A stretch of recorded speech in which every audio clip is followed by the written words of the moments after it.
നമസ്കാരം. കുറേ നാളുകളായി തുടരുന്ന Kitex Sabu reporter T V ഏറ്റുമുട്ടലിനിടയിൽ ഇന്ന് വളരെ നിർണായകമായ ഒരു വഴിത്തിരിവാണ് ഉണ്ടായിരിക്കുന്നത്. സാബു എം ജേക്കബ് റിപ്പോർട്ടർ ടി വിക്കെതിരെ 250 കോടി രൂപ നഷ്ടപരിഹാരം ആവശ്യപ്പെട്ട് വക്കീൽ നോട്ടീസ് അയച്ചിരിക്കുകയാണ്. കൂടാതെ ക്രിമിനൽ കേസും ഫയൽ ചെയ്യാൻ തീരുമാനിച്ചതായി അദ്ദേഹം വാർത്താസമ്മേളനത്തിൽ അറിയിച്ചിട്ടുണ്ട്. ഏതായാലും കഴിഞ്ഞ കുറേ നാളുകളായി നിരന്തരമായി സാബു എം ജേക്കബിനും കിറ്റക്സിനുമെതിരെ റിപ്പോർട്ടർ ചാനൽ വാർത്തകൾ പുറത്തുവിടുന്നുണ്ടായിരുന്നു. അതിൽ നിരവധി ആരോപണങ്ങളുണ്ടായിരുന്നു.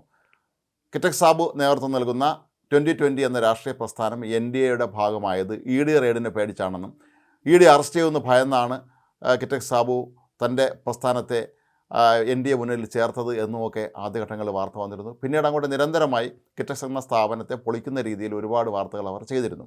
അതിൽ പ്രധാനപ്പെട്ട ഒന്ന് ഓർഗാനിക് അല്ലാത്ത നിരവധി വസ്തുക്കൾ അമേരിക്കയിലേക്ക് കയറ്റുമതി ചെയ്തു എന്നുള്ളതായിരുന്നു. ഇതുകൂടാതെ GSTയിൽ വലിയ തോതിൽ കിറ്റക്സ് തട്ടിപ്പ് നടത്തിയിരിക്കുന്നു എന്നൊക്കെ വാർത്തകൾ നിരന്തരം പുറത്തു വന്നിരുന്നു. ഇതിനെല്ലാം തന്നെ വാർത്താ സമ്മേളനത്തിൽ വളരെ കാര്യകാരണ സഹിതം സാബു എം ജേക്കബ് നിഷേധിച്ചിരിക്കുകയാണ്. അദ്ദേഹം പറഞ്ഞത് ഇതെല്ലാം തന്നെ നുണക്കഥകളാണ്. കേരളത്തിൽ വ്യാവസായിക വിപ്ലവം കൊണ്ടുവന്നതിൽ മുൻപന്തിയിൽ നിന്ന കമ്പനി തങ്ങളുടേതാണ് എന്നാണ് കിറ്റക്സ് സാബു എന്ന വാർത്താ സമ്മേളനത്തിൽ വ്യക്തമാക്കിയിട്ടുള്ളത്. അതേസമയം സാബു ജേക്കബ് ഇന്ന് തിരിച്ചടിച്ചത് ആൻഡ്രൂ അഗസ്റ്റിനെ നാട്ടുകാർ അറിഞ്ഞു തുടങ്ങിയത് മാംഗോ ഫോണുമായി ബന്ധപ്പെട്ട തട്ടിപ്പ് കേസിലാണെന്നാണ്. പിന്നീട് ഈ അഗസ്റ്റിൻ സഹോദരന്മാരെക്കുറിച്ച് നാട്ടുകാർ അറിഞ്ഞത് മുട്ടിൽ മരമുറി കേസുമായി ബന്ധപ്പെട്ടാണെന്നാണ്. ഇത്തരത്തിലുള്ള ആളുകൾ നിരന്തരമായി തന്നെ പോലെയുള്ള വളരെ വിശ്വസ്തയോടുകൂടി സത്യസന്ധമായ രീതിയിൽ ബിസിനസ് നടത്താൻ ശ്രമിക്കുന്ന ആളുകളെ തകർക്കാൻ ശ്രമിക്കുകയാണ് എന്നുള്ള നിലപാടാണ് ഇപ്പോൾ കിറ്റക്സ് സാബു സ്വീകരിച്ചിരിക്കുന്നത്.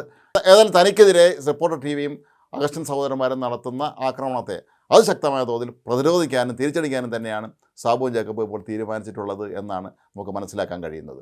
കിറ്റക്സ് എന്ന കേരളത്തിലെ ഏറ്റവും പ്രസിദ്ധമായ ഈ ബ്രാൻഡിനെതിരെ നിരന്തരമായി വാർത്തകൾ നൽകിക്കൊണ്ടിരിക്കുന്ന റിപ്പോർട്ടർ ടി വിക്കെതിരെ നേരത്തെയും സാബു ജേക്കബ് വാർത്താ സമ്മേളനം നടത്തുകയും താൻ ഈ സ്ഥാപനത്തിനെതിരെ വക്കീൽ നോട്ടീസ് അയക്കാൻ പോവുകയാണെന്ന് പ്രഖ്യാപിക്കുകയും ചെയ്തിട്ടുണ്ടായിരുന്നു. മാത്രമല്ല റിപ്പോർട്ടർ ടി വിക്കെതിരെ വാർത്താവിതരണ പ്രക്ഷേപണ മന്ത്രാലയത്തിന് താൻ പരാതി നൽകാൻ പോവുകയാണെന്നും അദ്ദേഹം അറിയിച്ചിട്ടുണ്ട്.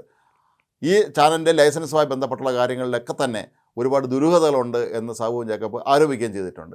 ഏതായാലും റിപ്പോർട്ടർ ടി വിയെ സംബന്ധിച്ചിടത്തോളം 250 കോടിയുടെ നഷ്ടപരിഹാരം ആവശ്യപ്പെട്ടുകൊണ്ട് സാബു ജേക്കബ് നൽകുന്ന ഈ കേസ് വളരെ നിർണായകമായി മാറാൻ തന്നെയാണ് സാധ്യതയുള്ളത്. നേരത്തെ പ്രമുഖ കോൺഗ്രസ് നേതാവായ PT തോമസ് MLA അദ്ദേഹം ജീവിച്ചിരുന്ന കാലഘട്ടത്തിൽ കിറ്റക്സിനെതിരെ ഇത്തരത്തിലുള്ള ചില ആരോപണങ്ങൾ ഉന്നയിക്കുകയും അന്ന് സാബു ജേക്കബ് അദ്ദേഹത്തിനെതിരെ 100 കോടി രൂപ നഷ്ടപരിഹാരം ആവശ്യപ്പെട്ടുകൊണ്ട് കേസ് കൊടുക്കുകയും ചെയ്തിട്ടുണ്ടായിരുന്ന കാര്യം നമുക്ക് അറിയുകയും ചെയ്യാം. സാബു ജേക്കബിനെ സംബന്ധിച്ചിടത്തോളം താൻ എവിടെയാണോ നിൽക്കുന്നത് അവിടെ ഉറച്ചു നിൽക്കാനും ശക്തമായി പോരാടാനുമുള്ള എല്ലാ കഴിവുമുള്ള ഒരു വ്യവസായി തന്നെയാണ് അദ്ദേഹം ഒന്ന് പലതവണ തെളിയിച്ചിട്ടുള്ളതാണ്. അതിൻ്റെ മറ്റൊരു തെളിവാണ് 2020 എന്ന രാഷ്ട്രീയ പ്രസ്ഥാനം രൂപീകരിക്കാനും അത് എറണാകുളം ജില്ലയിൽ വ്യാപകമായ തോതിൽ ശക്തമാക്കാനും ഒക്കെ അദ്ദേഹത്തിന് കഴിഞ്ഞു. നിരവധി പഞ്ചായത്തുകൾ ഇപ്പോഴും ഭരിക്കുന്നത് 2020 ആണ്. 2020 എന്ന രാഷ്ട്രീയ പ്രസ്ഥാനം NDAയോട് ചേർന്നതോടുകൂടി അത് കൂടുതൽ ശക്തമായ രീതിയിൽ മുന്നോട്ട് കൊണ്ടുപോകാനാണ് അവർ ശ്രമിച്ചുകൊണ്ടിരിക്കുന്നത്. അതുകൊണ്ട് തന്നെ കിറ്റക്സിനെതിരെയും സാബു ജേക്കബിനെതിരെയും ഒക്കെ തന്നെ റിപ്പോർട്ടർ ടി വി നടത്തുന്ന ഈ നിരന്തരമായ ആക്രമണങ്ങൾ മറ്റേതോ രാഷ്ട്രീയ പാർട്ടിക്ക് വേണ്ടി ചെയ്യുന്ന ഒരു PR പണിയാണോ എന്ന് പോലും സ്വാഭാവികമായി സംശയത്തക്ക രീതിയിലാണ് ഇപ്പോൾ കാര്യങ്ങൾ മുന്നോട്ട് പോയിരിക്കുന്നത്. അതിനെതിരെ തന്നെയാണ് സാബു ജേക്കബ് 250 കോടി രൂപ നഷ്ടപരിഹാരം ആവശ്യപ്പെട്ടുകൊണ്ട് ഇപ്പോൾ രംഗത്തെത്തിയിരിക്കുന്നത്. അതിനിടെ റിപ്പോർട്ടർ ടി വിയുടെ ഉടമകളായ അഗസ്റ്റിൻ സഹോദരന്മാർക്ക് മറ്റൊരു തിരിച്ചടി കൂടി ഉണ്ടായിരിക്കുന്നത് കോടതിയിൽ നിന്നാണ്. വയനാട് ജില്ലാ കോടതിയിൽ നിന്നാണ് ഈ ഒരു ഉത്തരവ് പുറത്തു വന്നിരിക്കുന്നത്. നേരത്തെ ഇവർ മുറിച്ചു മാറ്റിയിരുന്ന ഈട്ടിത്തടികൾ കണ്ടുകെട്ടിയ നടപടി റദ്ദാക്കണമെന്ന് ആവശ്യപ്പെട്ട് സമർപ്പിച്ച ഹർജി വയനാട് ജില്ലാ കോടതി തള്ളിക്കളഞ്ഞിരിക്കുകയാണ്. ഇത് സർക്കാരിന് ലഭിക്കേണ്ട വസ്തുക്കളാണ് എന്ന് കോടതി അടിവരയിട്ടാണ് ഇന്ന് ഊന്നി പറഞ്ഞിരിക്കുന്നത്. അതുകൊണ്ട് തന്നെ ഈ അപ്പീൽ ഒരു തരത്തിലും നിലനിൽക്കുന്നില്ല എന്നും കോടതി കണ്ടെത്തിയിട്ടുണ്ട്. റോജി അഗസ്റ്റിൻ, ആൻഡ്രൂ അഗസ്റ്റിൻ, ജോസുകുട്ടി അഗസ്റ്റിൻ എന്നിവരാണ് ഈ കേസിൽ പ്രതികളായിട്ടുള്ളവർ. നമുക്കെല്ലാവർക്കും അറിയാവുന്നതുപോലെ 2021 ഈ സംഭവം നടന്നത്. സർക്കാർ ഭൂമിയിലെ ഉപാധികളോടെ പട്ടയഭൂമിയിൽ നിന്ന് മരം മുറിച്ച് മാറ്റാം എന്ന ഉത്തരവിനെ മറയാക്കിക്കൊണ്ട് അന്ന് വലിയ തോതിൽ ഈട്ടി മരങ്ങൾ ഉൾപ്പെടെയുള്ളവ മുറിച്ച് മാറ്റിയിരുന്നു. ഇതിൻ്റെ പേരിൽ അന്ന് ഈ സഹോദരന്മാർ അറസ്റ്റ് ചെയ്യപ്പെട്ടിരുന്നു.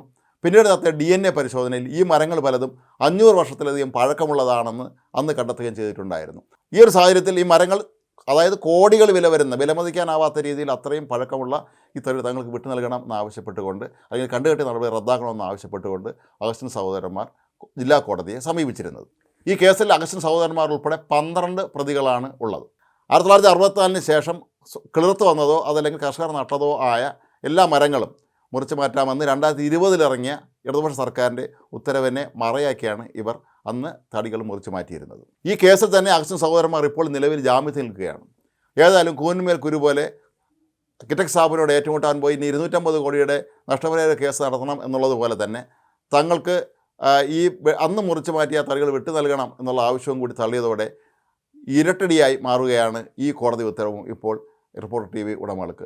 നേരത്തെ തന്നെ പല തട്ടിപ്പ് കേസുകളും പ്രതികളായിരുന്ന ഇവരെ സംബന്ധിച്ചിടത്തോളം ഇനി അങ്ങോട്ടും ഒരുപാട് നിയമയുദ്ധങ്ങൾ നടത്തേണ്ട അവസ്ഥയാണ് ഇപ്പോഴുള്ളത്. പക്ഷേ സാബു ജേക്കബിനെ പോലെ അതിശക്തനായ ഒരു എതിരാളി തന്നെയാണ് മറുവശത്ത് ഉള്ളത് എന്നുള്ള കാര്യം റിപ്പോർട്ടർ TVയെ സംബന്ധിച്ചിടത്തോളം, അല്ലെങ്കിൽ അഗസ്റ്റിൻ സഹോദരന്മാരെ സംബന്ധിച്ചിടത്തോളം വളരെ നിർണായകമായൊരു കാര്യമാണ്. കാരണം സാബു ജേക്കബിനെ സംബന്ധിച്ചിടത്തോളം അദ്ദേഹം ഏറ്റെടുത്ത ഏത് കാര്യത്തിനും മുന്നിട്ടിറങ്ങിയാൽ അതിനൊരു അവസാനമുണ്ടാകാതെ പിന്മാറുന്ന രീതിയുള്ള ഒരാളെ അല്ല.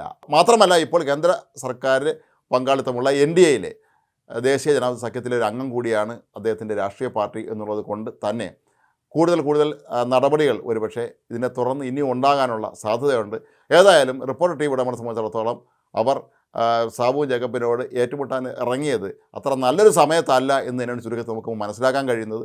ഏതായാലും സാബു ജേക്കബ് ശക്തമായ നടപടികളുമായി മുന്നോട്ട് തന്നെ നീങ്ങുകയാണ്. രണ്ടും കൽപ്പിച്ച് തന്നെയാണ് സാബു ജേക്കബ് ഇപ്പോൾ ഇതിനെതിരെ രംഗത്തിറങ്ങിയിരിക്കുന്നത്.